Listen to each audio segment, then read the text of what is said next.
พิธีขอเมียขอเจ้าสาวนะครับพิธีขอสำหรับเดี๋ยวมันตรงนี้เนี่ยใครเขาว่าอะไรเขารับได้เขารับได้เขารับมีกลมได้น่ะเขารับแล้วมันมาเยอะเงินเขาจับกันแล้วก็ว่าถามตะก้อนเราเด้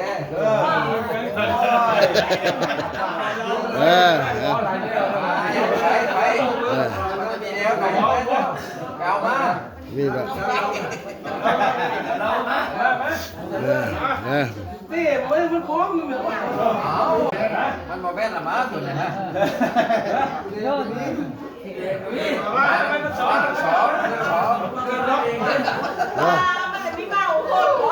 เอ็มร้อยผมได้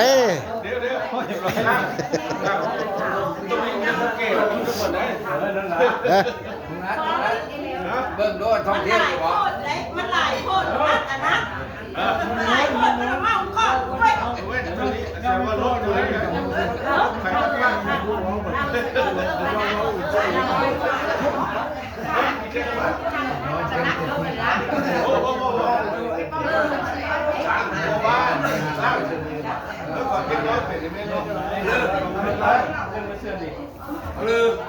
พันแล้ว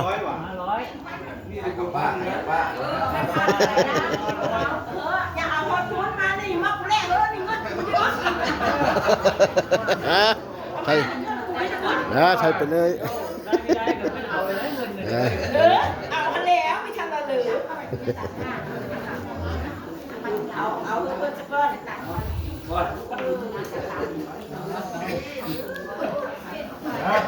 เขาแดงเขาเขาร้องไปเลยแม่ตั้งโชว์บอกได้บอกแบบนี้ทั้งอื่นดีกว่านี้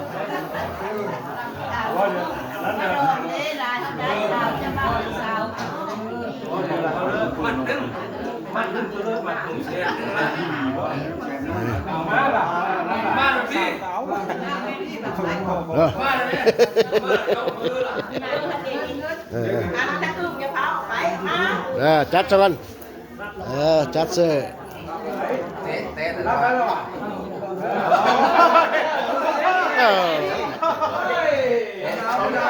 เตะจะชื่อไปในรังไหนดิ้งเตะ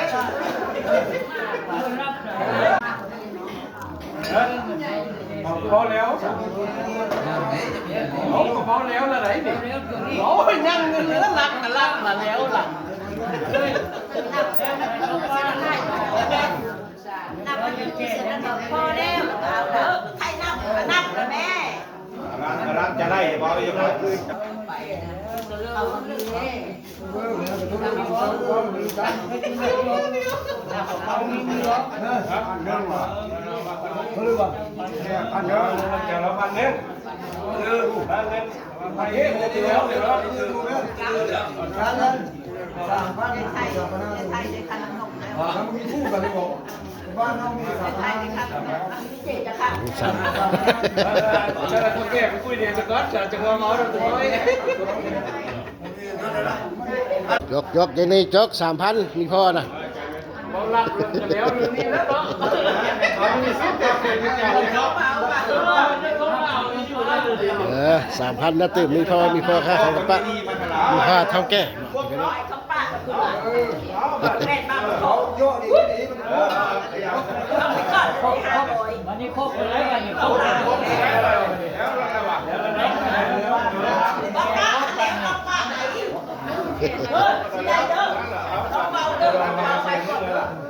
เดี๋ยวนั่งจะก้อนมาดิ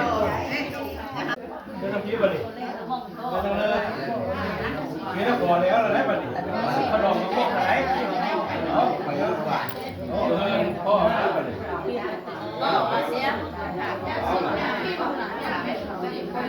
ห่อเอาภาพเซ่อยู่บ่เลยยกมือนะเอาแม่ไว้เจ้าดีได้ดอกลักเมื่อจะเฮิร์ได้บาทนี้เลยมักเทเดอร์ดอกทางนี้นะมักเฮิร์เรื่องที่ทางมาดิมาเลยเลิกมาดิเจ้าบ้านเจ้าบ้านมาล่ะ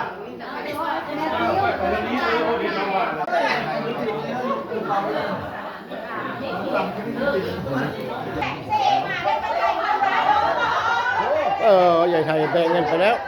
เอาเบเซ่ตอนนี้ก็พอพามาฮอตแล้วนะครับนะครับเติม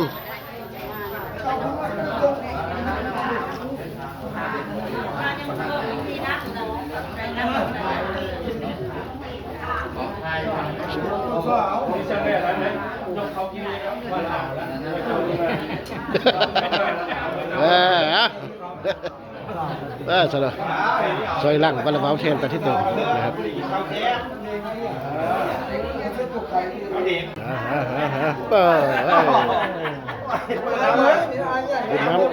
น้ำอับลิตเป็นพิษกันเลย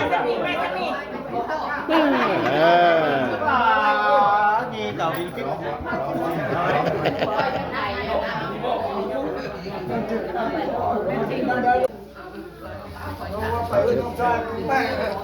ผู้แข่ง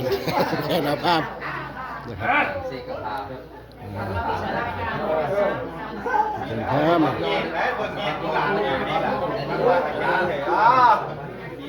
จุดหยอดสั้นยังไม่ได้ไหลเชื่อชมยังดีได้ชมพลาดได้